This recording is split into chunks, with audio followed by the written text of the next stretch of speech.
Hey guys, this is Nacho Cheese, and I am bringing you a game from Folsom StarCraft 2 Season number 1, Tournament number 2, and this is the round of 4. Now this is the first game in a best of 3 between nerdnic, who is going to be the Terran in this game, and Jinpo, who is a Protoss player. Now taking a look at the stats, nerdnic seems to have had an incredible win streak in his last 10 games, going 9-1.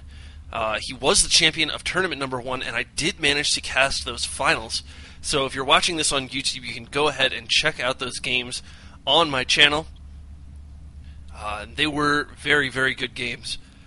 His opponent, Jinpo, this is his first time in the round of 4. Looks like he got knocked out in the round of 8 in tournament number 1, but this time was able to defeat Neurites 2-1, Neurites being another Protoss player. And in his recent 10 games, he has had 5 wins and 3 losses, and that adds up to 10. Now, without any further ado, as I mentioned, this is the first game, so let's jump right on into that game. It is going to be on Xel'Naga Caverns, and spawning in the top right is going to be our red Terran. His name is nerdnic, and we've already talked about him, winner of tournament number 1. And he had some really, really solid play. I believe he was in Platinum at the time of Tournament 1, and at this time he is in Diamond, so I only expect his play to have improved since then.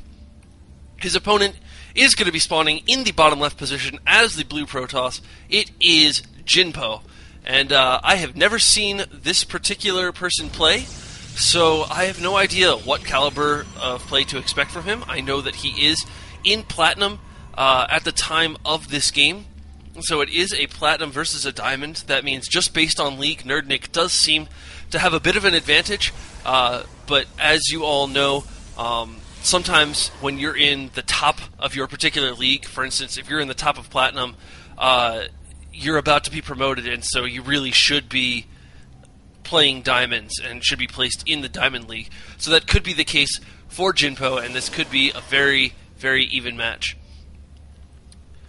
Now, as I mentioned, my name is Nacho Cheese. I am an amateur caster. I've been casting just a couple games from Folsom StarCraft 2, the finals from Tournament 1, and these are the semifinals from Tournament 2.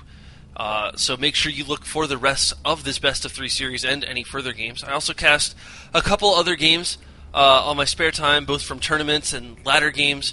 So if you would like to have your replay casted, you can find me on Reddit. My Reddit username is Ganon11. And if you want to see the rest of the games that I've casted, including the ones from the Folsom StarCraft 2 tournaments, you can find them at my YouTube channel at youtube.com/Ganon111. And I know that's a bit confusing. When I was signing up for usernames, Ganon11 was already taken. And finally, if you would like to watch me play some StarCraft on my live stream or even cast live, you can find me at my twitch.tv account, which is twitch.tv/Ganon11. So I did manage to get Ganon11 on that. So that is where you can find me. There should be some really great tournaments coming up, some more games from Folsom StarCraft 2 definitely on the way, and some exciting opportunities happening in the near future, and plus sometimes I just play StarCraft on the stream, and it's always fun to watch StarCraft, right? That's why you're watching this game, either on the live stream or on YouTube. It's because you love to watch StarCraft, and I love to watch StarCraft, and I love to cast StarCraft. So both players seem to be doing pretty normal style builds. Jinpo has his first gateway out. He did skip that Zealot, which I do think is a good idea, as it's a little tough to use that Zealot to do damage to Marines. Marines can just kite that Zealot until the end of time. So we did skip that Zealot and go for the first Stalker instead, following that up with a Sentry. I always love big Sentry openings. Sentries are just great for defensive plays, and they can even be pretty good offensively if your opponent is doing some sort of fast expand, although that is not what we see from nerdnic. Speaking of what we do see from nerdnic, an extremely fast starport seems to be going this very popular 1-1-1 build, or if you're a fan of Husky StarCraft, the Destiny Cloud Fist build, because saying 1-1-1 is annoying. He's going for a reactor on his barracks and a tech lab on his factory. Not sure if he's looking to switch these out, maybe put the starport on the tech lab and go for some fast cloaked banshees and support that with a lot of marines. He is going to be using that reactor immediately on the barracks, and there the factory does lift up, and it's going to be the old switcheroo, most likely to get some banshees out, as he does have these 2 gases, and it looks like he's been mining them for quite a while. If we look at his gas, he does have 200, so that is quite enough to get a banshee if he so desires, and there goes the banshee. Not sure if we're going to see him follow this up with cloak, but we will keep an eye on that production tab up in the top left. Meanwhile, Jinpo has thrown down his own expansion. He is getting a pylon back here to be able to build some buildings to wall off over here and just further protect his own expansion. Poking up with this Stalker, I really like that. That's a great move. Just checking and seeing what his opponent is doing. He did see that there was a bunker there, so he knows his opponent is in a bit of a turtling mode.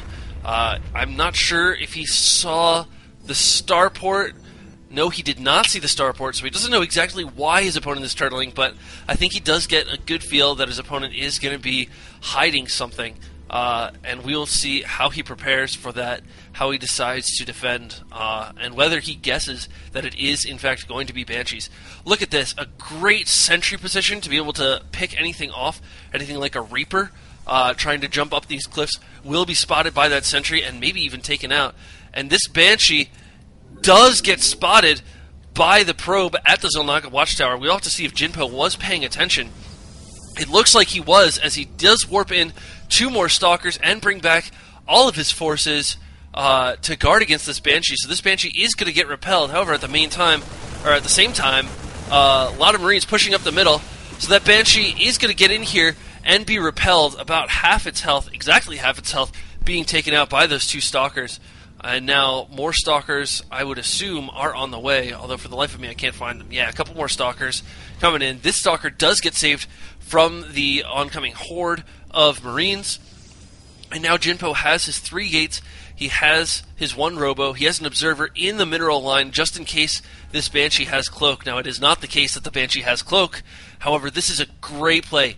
You can just leave that observer there. Don't really have to worry about it. And now, of course, he's going to spot this Banshee moving in here and taking out the tower.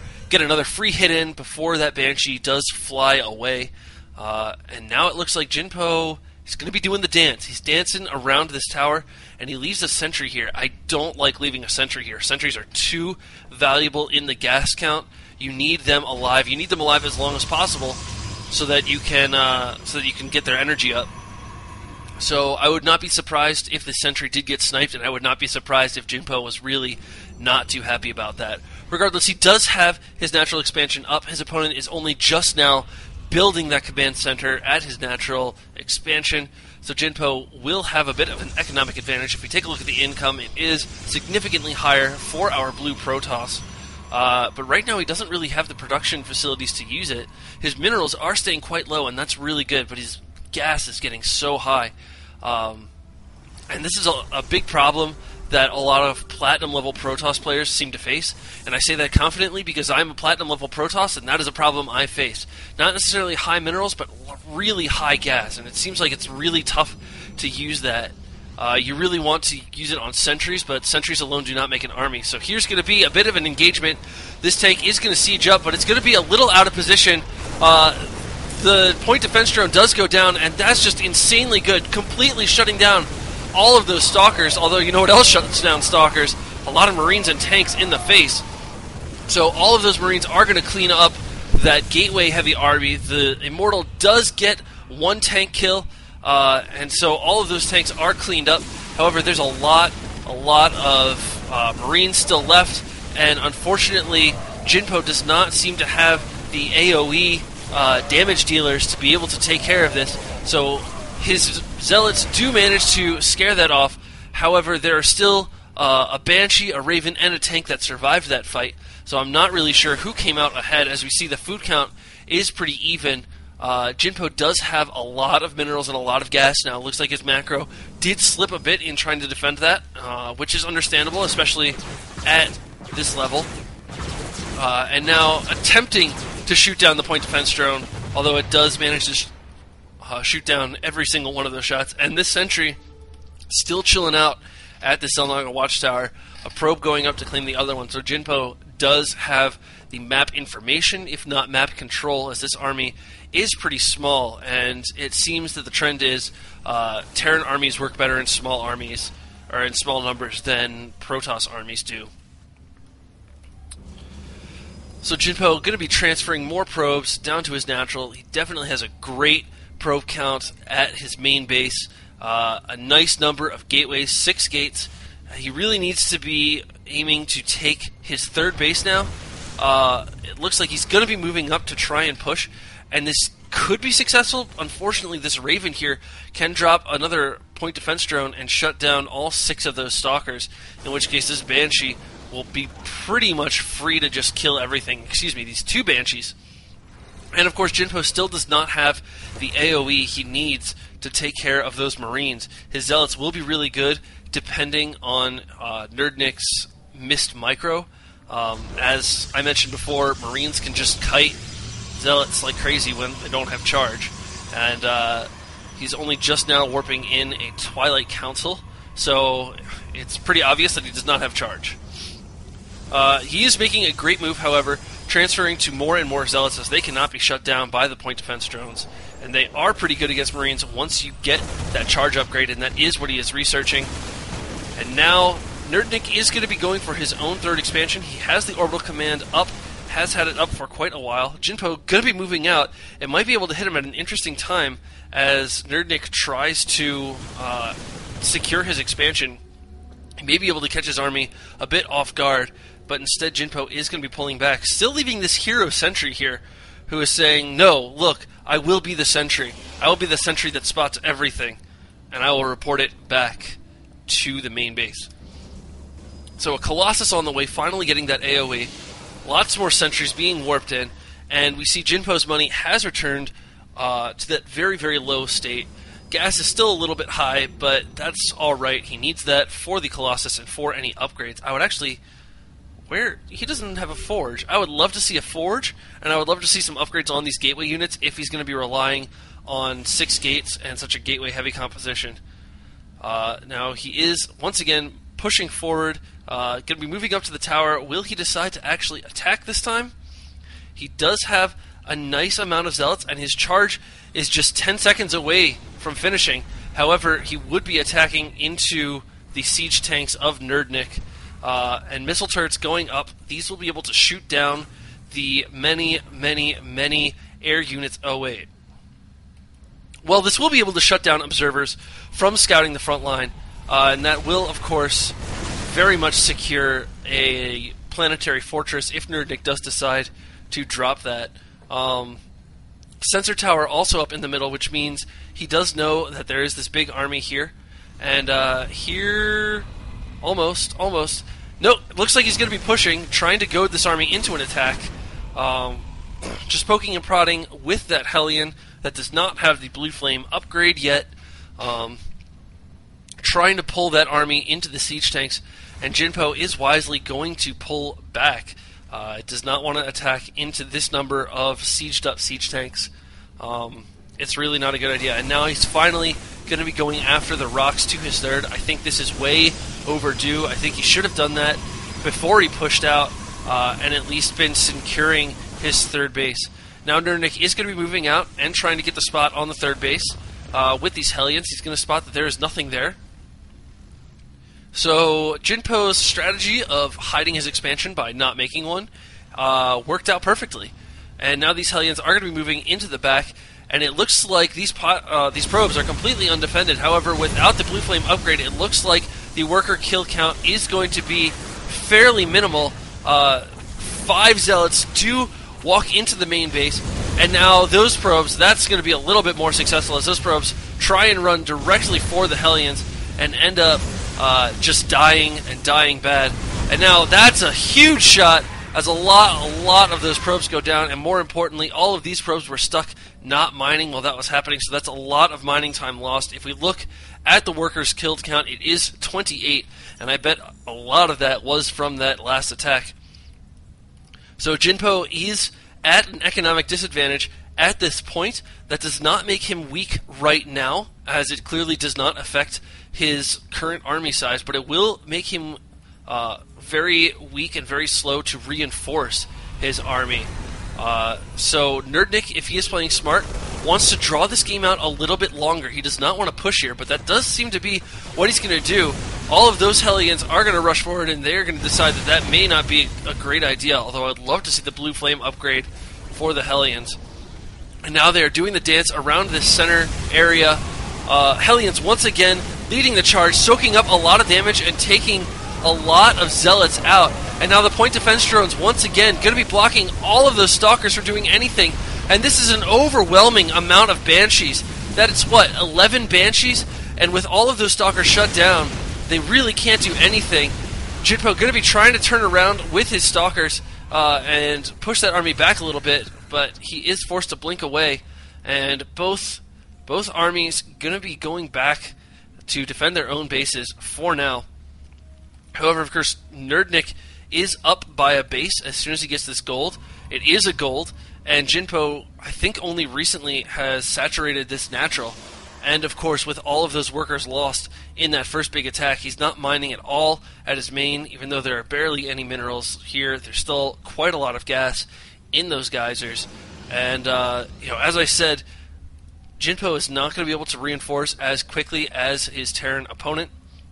We haven't taken a look at the Terran base. As we see, lots and lots of factories, lots of starports, more factories, and now a fusion core going down. If you're like me, if you're a fan of Day 9, you are doing the dance right now. You are doing the fusion core dance. Regardless, back to this game, nerdnic's army is going to be pushing up once more. Another point defense drone going down to try and block the Stalkers, and of course, that is completely successful. More Stalkers being warped in, and those Colossi getting a great couple of shots off on the Hellions, but now these tanks are sieged up. All of those Zealots are going to go down, and more point defense drones have been dropped. So much devastation. There's a lot of Colossi out on the field, but they really can't do anything against that number of tanks, and of course the Banshees able to get completely free hits off on the Colossi, and in this overwhelming number, just able to destroy any Stalkers that Jinpo can warp in. And so now it seems like this is just a Bronze League game. nerdnic said, hey, you know what unit's good? Banshees are good. I'm going to make a bajillion Banshees and pushing in, and you know what? It works. So many of these strategies seem kind of silly. They seem like something you would see in Bronze League, but you do it with Platinum level play, and all of a sudden you are incredible. And so with just 4 Stalkers, Jinpo really isn't able to do anything against this number of Banshees. These tanks able to walk up uncontested, and there is the GG, and this game is over. Let's take a look at the results of this game. nerdnic just blowing his opponent away in APM, 50 additional APM. Both players pretty even in workers created, although of course nerdnic did have that 4th base, and that had started to mine at the end there as I take a look at the mini-map, and it was a gold base. So all of that contributed to a really solid win by nerdnic. Banshees, I heard they were good. So this has been a great game. I hope you guys enjoyed it. I know I enjoyed it. Once again, my name is Nacho Cheese. You can find me on YouTube at youtube.com/Ganon111. You can find me on Reddit. My username is Ganon11. That's Ganon11. And you can find my live stream at twitch.tv/Ganon11. So Ganon11 for Twitch TV and for